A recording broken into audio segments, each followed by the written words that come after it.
Ayer estuvo acá en la noche hablando sobre Amazonía y crónicas periodísticas. Vamos a dar un fuerte aplauso a Josep Zárate, que nos engalana con su presencia. Josep Zárate ha publicado dos libros. Uno referido a la actividad extractivista en el país, sobre la madera, sobre el oro y el petróleo. Y otro libro referido al trabajo de las funerarias durante la pandemia que azotó el mundo el año 2019. Ambos libros son de una lectura tierna, humana y hasta sollozante, porque grafican el dolor humano, la condición empresarial, y desde mi punto de vista es un tributo a la crónica periodística y es a lo que Josep llama también como que el periodismo también es arte. Ambos libros tenemos acá. Uno de ellos está casi agotándose en la venta y eso es un motivo de satisfacción también. Y hemos querido invitar a Josep Zárate a estas actividades porque primero es periodista, es escritor y tiene en los genes, en los ancestros, y corre no solamente, diría yo, por sus venas, sino por todo su pensamiento Amazonía. Y precisamente a ese tema va referida la primera pregunta, que va a ser el inicio de este diálogo sobre crónicas y Amazonía con Josep Zárate, en el sentido de que su trabajo periodístico, su trabajo de cronista, creo, lo hace siempre pensando en sus orígenes, pero no un origen geográfico, un origen genético, sino un origen de necesidad de expresar lo que él siente a través de oír a los demás. Y en este oír a los demás, Josep Zárate ha ido caminando, muchas veces territorialmente y otras veces en pensamiento, por la Amazonía, porque siempre cuando uno tiene un libro a la mano, por lo menos esa es la costumbre de quien les habla, lee el epílogo o la dedicatoria. Y leyendo la dedicatoria voy a dar pase a Josep Zárate porque dice: este libro, que fue publicado en 2019 en su edición peruana, ya tiene varias ediciones, creo que 5, reimpresiones también, y tiene una edición mexicana el 2021 y una edición colombiana, no pierde actualidad, y para un amazónico o para un periodista o alguien que está más o menos acostumbrado a la lectura, se podría decir que le atrapa, como se manifiesta muchas veces. La dedicatoria a este libro dice así: a la memoria de Lilitu Anama Núñez, mi abuela materna, y de Vistoso, una desaparecida comunidad de la selva peruana donde nació y a la que no pudo volver. A Violeta y Pepe, mis padres, cada una de mis palabras. Este libro, Josep, es un homenaje a tus ancestros, es un homenaje también a los recursos naturales como la madera, el oro y el petróleo. Un aplauso primero para Josep, por favor. Bueno, gracias, Jaime, por esa introducción. La verdad que es muy generosa sus palabras. Y bueno, gracias también a quienes están aquí presentes. Sé que es la hora del almuerzo, así que es un esfuerzo mayor de que estén aquí escuchándonos, ¿no? En verdad, el libro o este homenaje del que tú hablas fue algo que no fue la motivación inicial, ¿no? Más bien, esta conexión con mi abuela, esta conexión con la región donde ella vivió, con la selva, fue algo que fui descubriendo gracias al periodismo, ¿no? O sea, si bien es cierto, muchas veces se dice que el periodismo, la crónica periodística, se trata sobre todo de contar la vida de un otro o de los demás, de las personas, lo que le pasa a las personas. Creo que a pesar de que tú estás escribiendo sobre otra persona, sobre otra realidad, si tú lo usas con compromiso, con real pasión y con real convencimiento, creo que finalmente terminas escribiendo también sobre ti mismo, ¿no? Entonces yo siento que el periodismo para mí ha sido como una especie de viaje de autoconocimiento, al mismo tiempo que yo iba recorriendo esos lugares, iba recorriendo la selva amazónica, iba recorriendo las montañas del Perú, fui entendiendo o fui preguntándome también de dónde venía esta urgencia, ¿no? De contar las zonas rurales del Perú, ¿no? Esas zonas alejadas de la ciudad, alejadas de Lima. ¿Por qué en mí había esa necesidad? Y gracias a la escritura de estas crónicas es que yo fui descubriendo eso. Y por eso, como han podido ver en el libro, en la parte final del libro, yo explico recién al final del libro por qué escribí las crónicas y qué me permitió conocer de mí mismo la escritura de esos textos. Yo creo que por eso, como bien has dicho hace un momento, pienso que las crónicas son una forma de arte, una forma de literatura, ¿no? Que no solamente se trata, pues, como decía ayer, de informar o de denunciar un hecho, sino que al contar la vida de estas personas, sobre todo de origen indígena, de origen muchas veces precario, muchas veces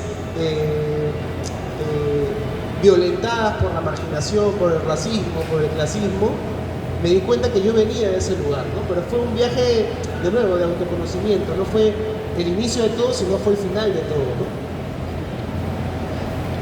En el libro, en las crónicas tanto de la madera como del oro y el petróleo, uno encuentra verdades absolutas que le llevan a la reflexión.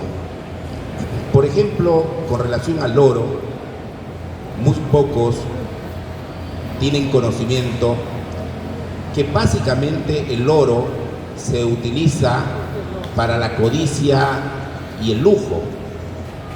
Tiene un uso también médico, un uso utilitario, pero es básicamente para la codicia. Lo que no sucede con el petróleo, que tiene un uso para la vida diaria. Todos de alguna forma somos usuarios del petróleo.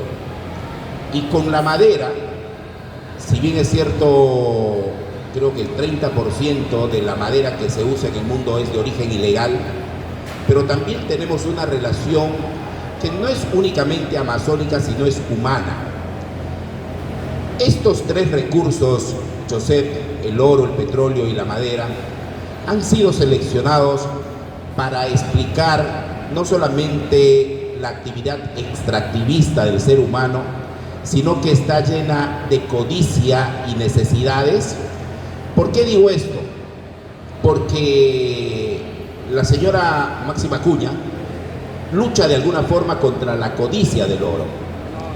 El niño del petróleo de alguna forma lucha con la necesidad de querer tener un smartphone. Y en la madera hay una lucha oriunda, hay una lucha poblacional que la emprende un personaje externo, lo que quiere decir que también para ese tipo de cosas se necesita la confluencia de oriundos y foráneos. Estos tres temas han sido seleccionados bajo esa perspectiva o se han ido dando según la escritura. Sí, es bien interesante porque cuando yo decidí escribir el libro, estoy hablando del año 2015, 2014, por ahí, yo ya venía haciendo un trabajo de cronista durante por lo menos una década y venía escribiendo varias crónicas largas, extensas, para la revista Etiqueta Negra, Etiqueta Verde, y que estos textos eran pues 7, 8 textos largos. Cuando yo decido escribir el libro, bueno, yo dije, voy a juntar todos esos textos en un libro, ¿no? Como suelen hacer algunos periodistas, voy a compilar mis historias y los voy a publicar, ¿no? A todos en algún momento le ilusiona publicar un libro, ¿no? Estoy hablando del año 2015.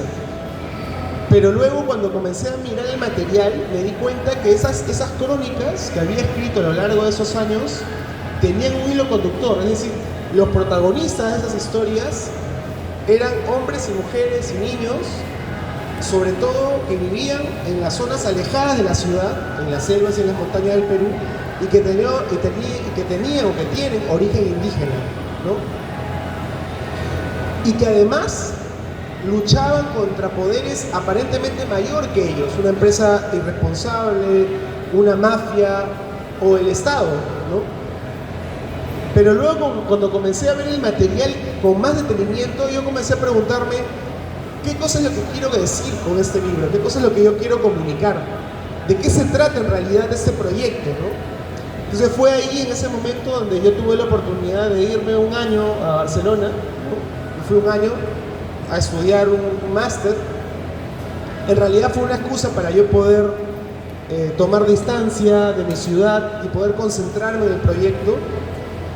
Y me di cuenta que algunas de esas historias giraban en torno a un recurso natural, ¿no? Como has mencionado antes, ¿no? La de Edwin Chota alrededor de la madera, la de Máxima Acuña alrededor del oro y la de Osman Cuñachí alrededor del petróleo. Entonces decidí quedarme solamente con esas 3 historias y descartar las otras, porque yo sentía que era suficiente con esas 3 para poder discutir una pregunta muy importante que tiene que ver con ¿qué cosa es el progreso, no? ¿Qué cosa es el progreso y cuál es el costo que pagamos por tratar de alcanzar ese progreso, ¿no? Entonces, cada una de esas historias que giraba en torno a un recurso natural, me di cuenta que eran como una especie de metáforas, ¿no? Por ejemplo, la historia del oro, yo no solamente cuento la historia de Máxima Acuña y de su lucha, sino también me remonto, por ejemplo, a la época de la colonia, ¿no? Cuando los primeros colonizadores europeos tenían esta fiebre, ¿no? De los metales preciosos, del oro y todas las matanzas que obviamente supuso esa explotación. Después la madera, ya estamos hablando, digamos, ya del finales del siglo XIX, principios del XX, y luego la industria del petróleo, que es un poco más moderna, ¿no? Y todos esos recursos naturales para mí eran como metáfora del progreso. Entonces todo el libro terminó resumiéndose en esos 3 textos, con un ensayo personal al final, que de nuevo, ¿no? La pregunta que organizaba todo el libro tenía que ver con eso, ¿no? ¿Qué cosa es el progreso? ¿Qué somos capaces de sacrificar en nombre de alcanzar ese progreso? ¿Qué sucede cuando el progreso entendido por los políticos que viven en Lima, por los economistas, colisiona con el progreso entendido por las comunidades campesinas, por las comunidades indígenas? ¿Qué ocurre cuando esas visiones del progreso se encuentran y chocan y colisionan, ¿no? Eso es un poco el germen, digamos, en términos de ideas, ¿no? Del libro. Si uno dice Máxima Acuña, quizás mucha gente no recuerde, pero si dice Yanacocha, sí. Si uno dice explotación maderera o madera ilegal, tiene alguna idea del asunto. Pero si dice Edwin Chota, quizás no le llame la atención ese nombre. Igual sucede con el petróleo. Si dice derrame petrolero, tiene alguna idea de lo que sucede alrededor de ello, pero no se acuerda de Osman Cuñachí, que es el niño que protagoniza esa crónica. ¿Crees que luego de varias ediciones y de varios análisis hechos sobre el libro, queda la intención permanente que hay en el libro de que, si bien es cierto, no se puede vivir sin extracción de los recursos naturales, pero hay que hacerlo responsablemente y hay que hacerlo respetando a las comunidades y a quienes viven en ella. Sí, totalmente. O al menos esa es mi esperanza, ¿no? Que las personas que puedan acercarse al libro de alguna manera se lleven preguntas, ¿no? Cuestionen su manera de vivir su propia ciudadanía, su propio estatus de consumidor, pero también que se lleven una advertencia, ¿no? Una advertencia de decir que si seguimos por ese mismo camino del extractivismo, digamos, más descarnado, vamos a agravar aún más todo lo que estamos viviendo ahora, ¿no? O sea, el calentamiento global, los conflictos sociales, que sobre todo si uno revisa, por ejemplo, las cifras, estamos hablando de que más del 70% de los conflictos sociales que hay en el Perú y en Latinoamérica en general son ocasionados por el extractivismo, ¿no? Entonces, cuando, por ejemplo, hay personas que han leído el libro y dicen, bueno, este es periodismo ambiental, periodismo verde, ecológico, yo siento que hay una especie de condescendencia, ¿no? Como decir, bueno, es un periodismo light, ¿no? Pero en realidad no se trata de eso, porque el periodismo sobre la naturaleza, sobre el extractivismo, es un periodismo económico, político, porque ahí se juegan los modelos de desarrollo de nuestros países, nuestras sociedades, ¿no? Eso es algo que yo y que muchos otros colegas veníamos haciendo de hace una década. Ahora, digamos, hay más interés en esto, pero yo comencé a hacer esto hace algún tiempo cuando a la gente no le importaban mucho esos temas, ¿no? De los conflictos por el territorio y demás. Más bien me alegra ahora que haya más interés, ¿no? Pero creo que es porque nos estamos dando cuenta que hablar de la naturaleza, hablar de la ecología, hablar de los pueblos indígenas, hablar de los territorios de los campesinos, tiene que ver con nuestra manera de entender la política, nuestra manera de entender las matrices energéticas, la manera de entender las estructuras económicas y cuestionarlas, ¿no? Eso me parece que es importante. Ese es un primer punto. Y el otro punto que has mencionado tú, de qué recordamos o qué se nos viene a la cabeza cuando decimos Máximo Acuña o decimos Edwin Chota, qué sé yo. Yo pensaba mucho en por qué me interesa escribir sobre estas personas, ¿no? Aparentemente seres, personas comunes y corrientes. Y me acordaba mucho de una frase del escritor, del filósofo Walter Benjamin, ¿no?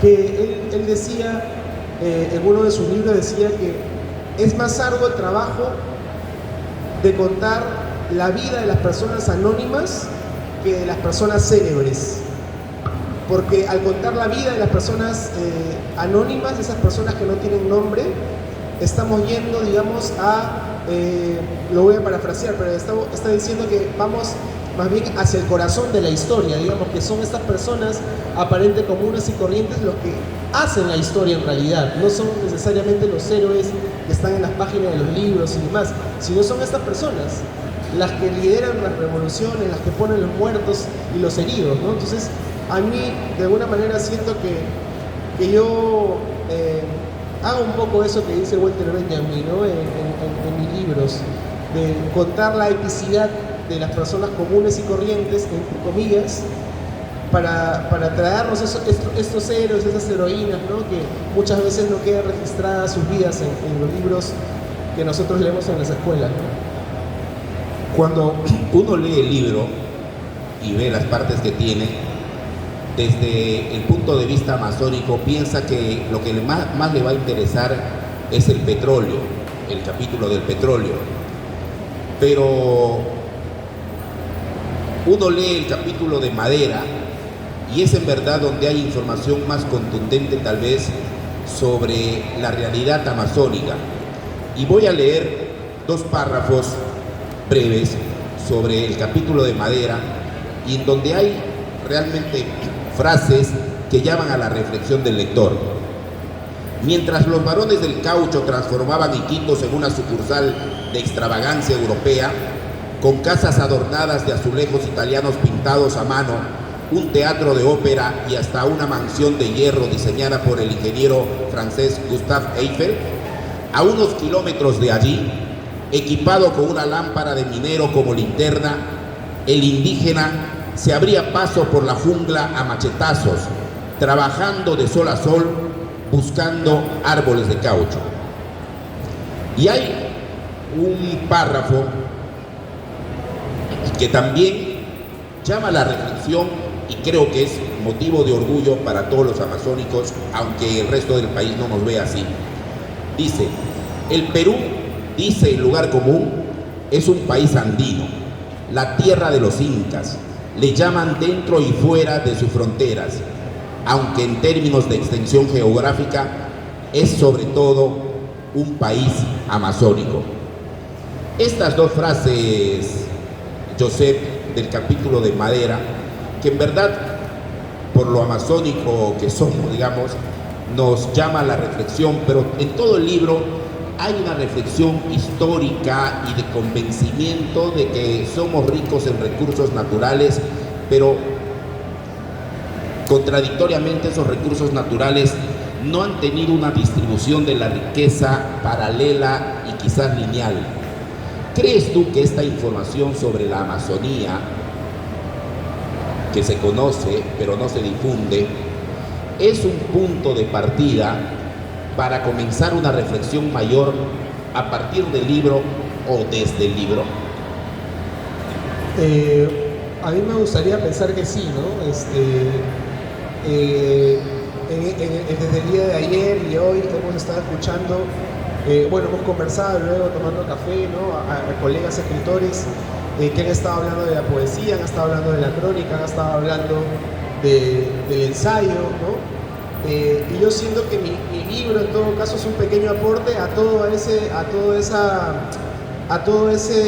esa gran biblioteca, ¿no? que se ha ido armando a lo largo de estos años, que es un pequeño aporte nada más, ¿no? Desde mi punto de vista, como alguien que tiene familia amazónica, que ha nacido ciertamente en Lima, que ha vivido en un barrio popular de Lima, un barrio migrante, digamos, es mi aporte, digamos, ¿no? Y sin embargo siento que si hablamos desde el periodismo, creo que hoy más que nunca la Amazonía como región del mundo, como región biodiversa, está, bajo los reflectores. Por ejemplo, hoy en día todas las becas que dan las fundaciones, todos los apoyos que dan las fundaciones para producción artística o para producción periodística, son sobre todo para proyectos vinculados a la Amazonía. Si hablamos, por ejemplo, de ONGs, organizaciones, tienen que ver también con la Amazonía. Y yo siento que eso está ocurriendo porque se está considerando la Amazonía, más allá de que se le considere el pulmón del mundo y demás, no solamente como un espacio donde viven las poblaciones originarias, donde hay un conocimiento ancestral, no, sino que también es el territorio donde se está evidenciando el capitalismo más salvaje, el capitalismo más tremendo, más voraz, ¿no? El capitalismo más voraz no está en las ciudades, está en la profundidad de la Amazonía, en la profundidad de las montañas, de los ríos. Para que ustedes tengan una idea, ¿no? Yo lo pongo en el libro. En los últimos 20 años, en la selva del Perú han ocurrido 500 derrames de petróleo, 500, ¿no? Según las cifras de Oxfam, ¿no? De la organización Oxfam. 500, contaminando los ríos y los valles, ¿no? del Perú, en la Amazonía, ¿no? Y eso no genera escándalo, ¿no? Recién cuando ocurre de repente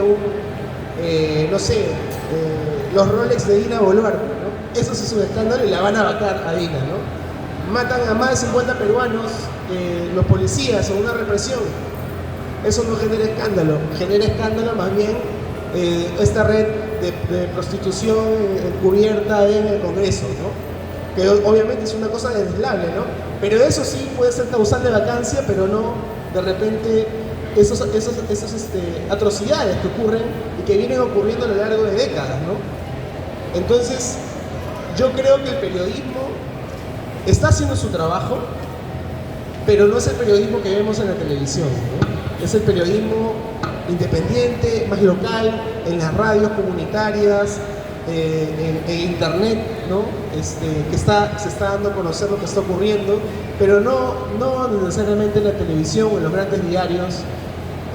Por ejemplo, en Lima, ¿no? Que es el grupo más poderoso, el Grupo de Comercio, ¿no? Entonces, creo que sí hay una discusión cada vez mayor. Un ejemplo de eso que hablábamos ayer, esta gran exposición que se ha hecho ahora en Barcelona, ¿no? De las Amazonías, donde han ido artistas de toda la cuenca amazónica a llevar su arte, a llevar su conocimiento ancestral, a llevar su literatura, a llevar su poesía, su música.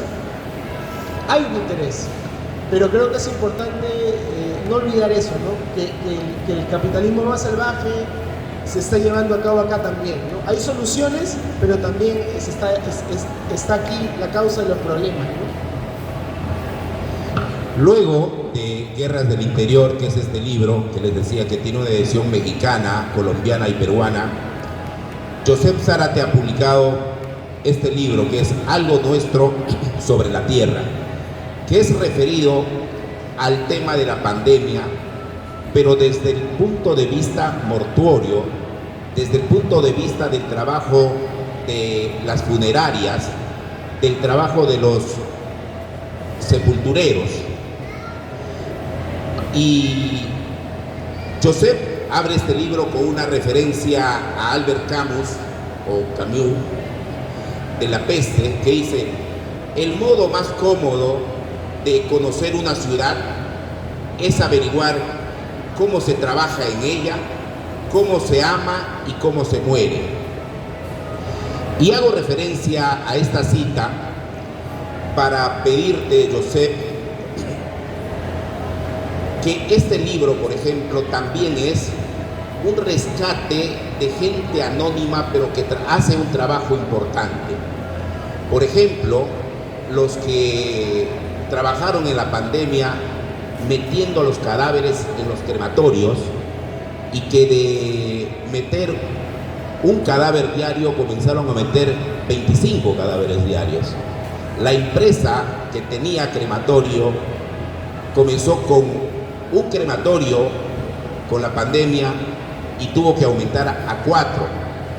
La empresa que facturaba 8 millones por su trabajo funerario anuales, 8 millones anuales antes de la pandemia, terminó facturando 24 millones. Y por ejemplo, tomo un nombre al azar, Clarisa Guamañahui, no dice nada, pero tú elevas el trabajo que ella hace a una categoría importante, porque es la que se encarga de maquillar los cadáveres y que se encontraba, digamos, ofuscada porque no se daba abasto para maquillar tantos cadáveres, y su trabajo era maquillar cadáveres. Sin desmerecer este trabajo de Guerras del Interior, creo que en Algo Nuestro sobre la Tierra hay un trabajo de cronista, un trabajo de campo, un trabajo que en algún momento hacen todos los periodistas, de arriesgar su vida solamente para informarse. Josep se armaba de valor, y más que de valor, del equipo necesario, para que mientras la gente se quedaba en su casa, él se iba a visitar las funerarias, a ver los crematorios y a conocer todo este movimiento mientras la gente enterraba a sus muertos. Y claro, varios periodistas, entre los que me cuento, optamos por hacer un trabajo de escritorio y desde la casa. Pero tú haces lo que todo reportero hace en su momento.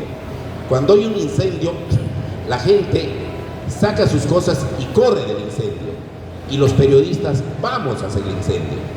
Tú en la pandemia no corriste de los muertos, sino te fuiste a buscar a los muertos, y con un rubro que a mí me parece que explica mucha condición humana no deshumana, que es el trabajo de las funerarias y de los panteoneros, de los que maquillan a los muertos. Este proceso de investigación, de trabajo de campo y de escritura, ¿te ha cambiado el modo de ver la vida? Sí, yo creo que a todos, definitivamente. Los seres humanos a lo largo de la historia siempre intentamos encontrar o darle sentido a las cosas que no entendemos del todo, ¿no? Y uno de esos acontecimientos es la muerte, ¿no? Entonces, desde que el hombre es hombre, crea rituales, historias, relatos, mitos, para poder darle sentido, para poder comprender ese hecho, ese acontecimiento. Y yo siento que en la pandemia lo que se quebró fue la oportunidad de poder hacer esos rituales, ¿no? Sea cual sea la religión o la creencia que uno tenga, ¿no?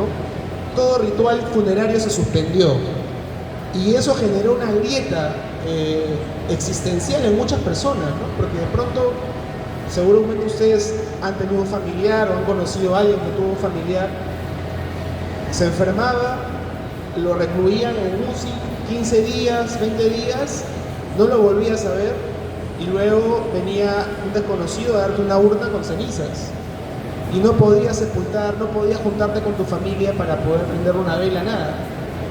Eso generó ciertamente una ruptura, ¿no? Una ruptura que yo creo que hasta el día de hoy no hemos podido comprender del todo, ¿no? Y a mí me tocó, por mi trabajo como reportero, como bien has dicho, investigar eso. Y en ese momento estaba trabajando en IDN Reporteros, que es un medio noticioso que normalmente investiga la política, pero en ese momento, como no podíamos investigar otra cosa, investigamos el subregistro de los muertos por el COVID, ¿no? En ese momento, estamos hablando del verano del año 2020, el gobierno de Martín Vizcarra daba todas las semanas o todos los días la cifra de los muertos, pero cuando yo comencé a investigar, fui a los cementerios, a las agencias funerarias, a los crematorios, nos dimos cuenta que la cifra real era 4 o 3 veces mayor, ¿no?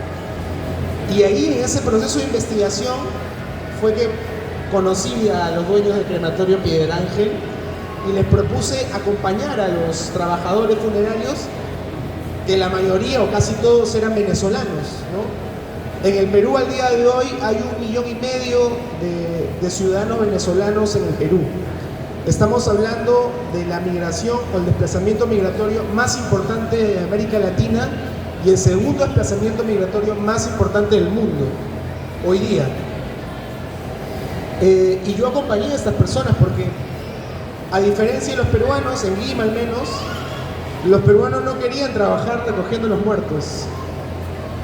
Y fueron los venezolanos los que, debido a su profunda necesidad de trabajo, aceptaron sueldos más bajos y se arrojaron a trabajar. Si uno revisa la historia de las pandemias, de las epidemias en el mundo, las personas que se encargaban del trabajo funerario en esas grandes pestes no eran las personas con recursos, eran las personas más precarizadas, eran los extranjeros, los gitanos, los negros, los indígenas, etcétera, ¿no? Las personas más precarizadas, los que ocupaban la base social, digamos, ¿no? El último escalón social.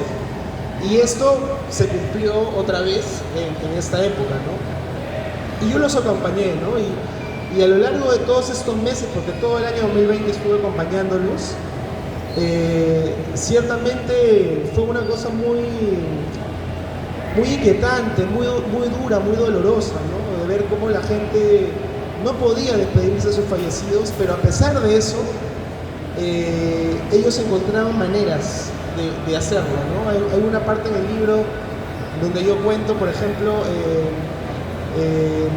cómo le ponían, hay algunas personas en su tradición andina, antes de que nosotros nos lleváramos el cadáver, porque yo fui con ellos a trabajar, me puse el traje, la mascarilla, todo, y yo iba con ellos a recoger los muertos, los cadáveres, ponerlos en las bolsas y llevarlos al crematorio, ¿no? Recogíamos, como dices tú, 30, 40 cuerpos por día. Yo he podido ver los containers de metal con cientos de cadáveres, ¿no? Uno encima de otro, como si fueran pedazos de carne, ¿no? Y yo sentía que era mi deber como reportero contar eso, ¿no? Que la gente sepa qué cosa estaba ocurriendo en ese momento, pero también pude ver cómo la gente trataba de alguna manera de sacarle la vuelta a la prohibición de despedirse de sus muertos, ¿no? Si me permite, mira, por ejemplo, hay una parte donde yo cuento acerca un poco de estos rituales, ¿no? De ellos, ¿no? Por ejemplo, hay una parte donde nosotros vamos a repartir las cenizas, y que es la parte más dolorosa del proceso de trabajo. Y yo cuento lo siguiente, ¿no? Dice: en los días del virus no hay quien pueda encarar a la muerte y convivir con ella sin quedar quebrado dentro de sí. Aquel sábado de abril en el que nos vimos en la marmolería en el día 45 del estado de emergencia nacional, acompañé a Henry González León en el reparto de cenizas. En su 4x4 negra recorrimos 5 distritos de los más poblados y con más muertos COVID-19 en toda Lima. Si bien reconoció que la entrega de urnas estaba demorando 15 días por la cantidad de cuerpos que deben incinerar, hablamos también de lo difícil que era esta parte del trabajo. A diferencia de cargar un cadáver y llevarlo al crematorio, en estas entregas tratas con los sentimientos que expresan los deudos. Sus historias de duelo son distintas, pero él sabe que de poco le sirven sus años de experiencia cuando debe pararse frente a quienes han esperado durante días su visita. Cuando a una hija en la esquina de un parque le tiemblan las manos al sostener la urna de su madre. Cuando una esposa en una calle vacía dice: solo él sabrá si son sus cenizas, y luego voltea su rostro para que no la vean llorar. Cuando una abuela en la puerta de su casa escucha cómo no creer en Dios a todo volumen mientras acaricia el mármol con los restos de su marido. Entonces González León intenta ceñirse al protocolo, pero esta vez no puede seguir. Se le quiebra la voz, mira al suelo y dice: lo siento mucho, señora, y sube la camioneta y el motor arranca. No sirvo para esto, me dijo. Hay días en que quiero decirle a mis hermanos: cerremos todo y larguémonos, pero así es nuestro trabajo. Desde que abrimos este negocio, desde que papá hacía lápidas, teníamos claro que íbamos a vivir de la muerte. Esa noche, Henry González me contó que una de las cosas que más le había martillado la cabeza durante esta pandemia fue la llamada de una mujer. Su tío había fallecido días antes en un hospital. Ella preguntó si podía ver el cuerpo. González León le explicó que era imposible abrir la bolsa negra donde estaba, que así debía ser incinerado. Entonces, hágame un favor, le pidió la joven. Trátelo bonito a mi tío y antes de meterlo al horno, dígale así: que aquí, en la casa, todos lo queremos. Bueno, y ahí termina esa parte.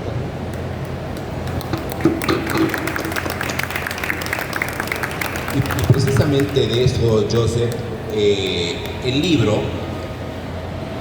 da la posibilidad, digamos, de pasar del dolor a un poco la parte, no sé si está bien utilizado el término bufonesco o burlón, porque provoca también algo eso en el libro, y quisiera que nos comentes esa parte. Por ejemplo, hay una parte donde muere una persona de 280 kilos más o menos. Entonces, te entregaban la urna de las cenizas del muerto y uno decía: entregan la urna y bueno, este debe ser el cadáver de mi familiar. Pero ¿qué pasó con este personaje cuyos familiares reciben una urna y después reciben otra urna con cenizas? Y entonces los familiares dicen: pero ¿cómo es posible?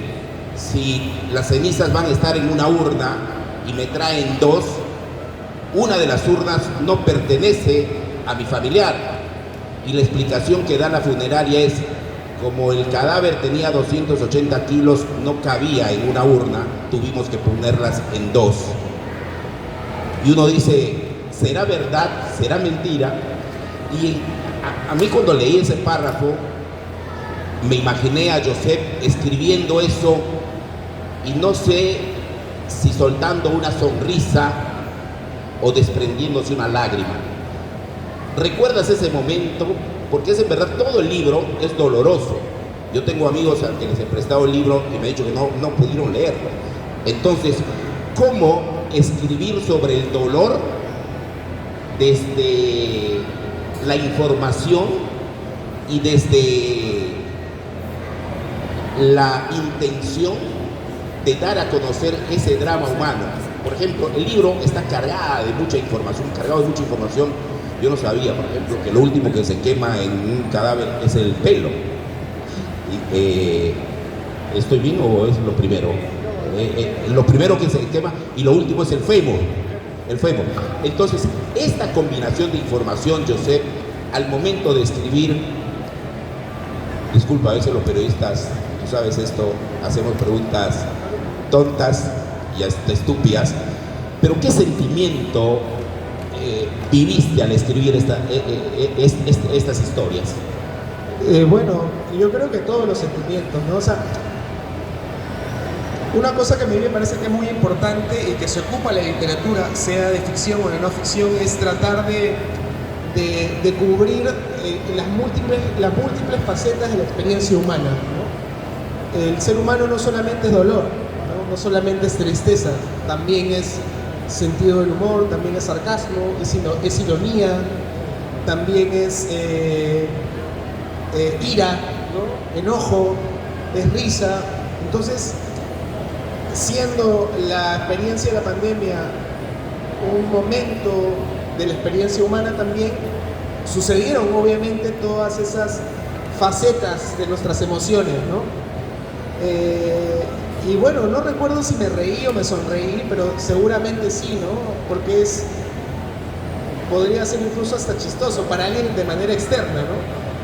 Pero incluso los propios trabajadores funerarios hacían comentarios, a veces que daban risa, ¿no? Por ejemplo, uno de ellos decía, bueno, sí,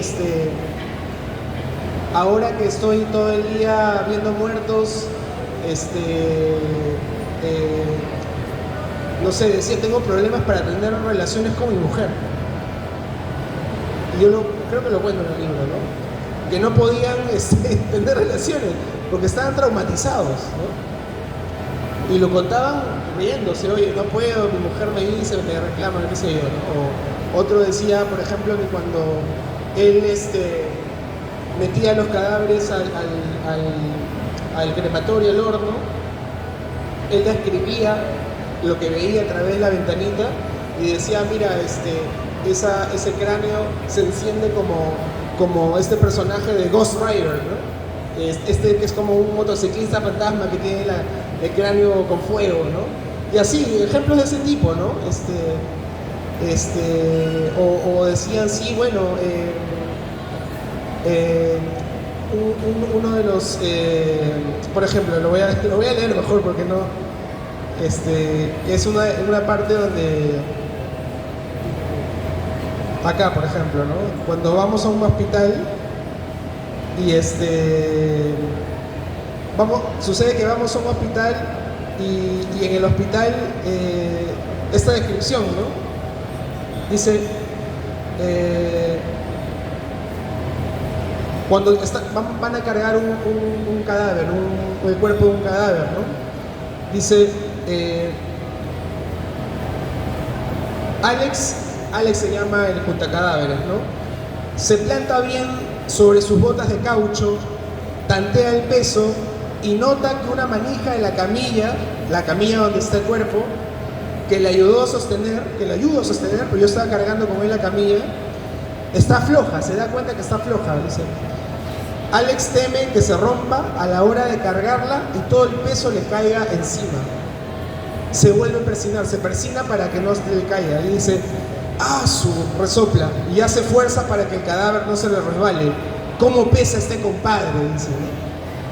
Y eso es inevitable que te dé risa, ¿no? Pero, de nuevo, es parte de la naturaleza humana, ¿no? O sea, como dentro de esa experiencia que es tan triste, incluso hay espacio para el sentido del humor, ¿no? Es un poco difícil reconocer eso, pero sí somos los seres humanos, ¿no? Entonces, eso me parece que es importante, ¿no? Que la crónica dé cuenta de esa faceta del ser humano también. Finalmente, Josep, todos sabemos que la crónica es cada vez menos frecuente en el país, pero ambos libros son una reafirmación de que la crónica periodística no va a tener muerte, a pesar de que se escriba sobre la muerte.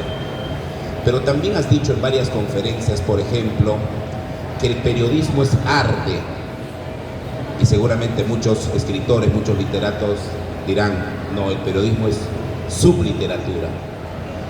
Tú has llegado al convencimiento de que el periodismo es arte y tu vida, o la mayor parte de tu vida, la vas a dedicar a la crónica porque es, digamos, el formato que mejor explican las cosas de la humanidad, o es que tu vocación periodística y tu intención de hacer de la escritura un arte te ha llevado a todas esas conclusiones? Yo creo que es sobre todo la vocación, creo que más eso, ¿no? Yo creo que nunca me voy a desvincular del periodismo, a pesar de que ya no publico en diarios o en medios de comunicación con frecuencia como hacía antes. Ahora yo sobre todo me embarco en proyectos que tienen forma de libro, ¿no? Como por ejemplo el libro sobre el río Amazonas, ¿no? Que es un proyecto de periodismo literario, ¿no? Sin embargo, yo siento, o al menos es mi sentimiento, lo que yo siento por dentro es que es muy importante que las historias, o que es muy importante que empecemos a contar el mundo también quienes vivimos en este territorio, en esta zona del mundo que llamamos, que mucha gente llama tercermundista o países en su desarrollo, ¿no? Que es momento que así como hay libros y libros de personas o escritores europeos, de escritores anglos, ¿no? Escritores más hegemónicos, digamos, que han contado la Amazonía, por ejemplo, que han contado los Andes o que han contado el mundo, ¿por qué ahora no los peruanos o los latinoamericanos, las personas racializadas, las personas que vienen, por ejemplo, de los barrios populares, ¿por qué no podemos contar el mundo nosotros también, ¿no? O sea, eso es del periodismo narrativo, digo, ¿no? ¿Por qué no? Es muy interesante porque la mayoría de cronistas más establecidos en Latinoamérica son personas que son de clase media para arriba y son personas blancas. Solamente conozco un cronista que es negro, nada más. Es un cubano, un gran amigo mío, ¿no? Uno nomás. ¿Dónde están los cronistas amazónicos de mi generación, digamos, ¿no? Los cronistas ayánicas, ahuajún, aymaras, ¿no? ¿Por qué Ucamas? ¿Por qué ellos nos pueden contar el mundo también, ¿no? Y yo siento que de alguna manera lo que yo escribo, lo que estoy intentando escribir, ayuda un poco a construir ese camino, ¿no? De repente yo no lo voy a ver o no lo voy a ver ahora, pero estoy seguro que las cosas que voy escribiendo pueden inspirar a otros, ¿no? Pueden inspirar a otros colegas, otros escritores que van a utilizar las herramientas del periodismo narrativo y la crónica para contar el mundo, ¿no? Que de pronto haya, de nuevo, ¿no? Un cronista oahu que vaya no sé, a Gaza y cuente desde su punto de vista amazónico la guerra en Gaza, o que vaya a África y cuente África desde el punto de vista amazónico, que lo cuente, ¿no? No sé, o sea, me parece que es algo que debería ocurrir porque aquí hay literatura, hay un punto de vista interesante de cómo es el mundo, ¿no? Yo creo que eso es algo que a mí me gustaría ver, ¿no? Bueno, muchísimas gracias, Josep. Josep tiene una relación con la Amazonía permanente y es el motivo principal por que le hemos invitado. Tierra Nueva ha querido invitarle a estar con todos nosotros y participar de dos actividades como la noche de ayer y la tarde de hoy.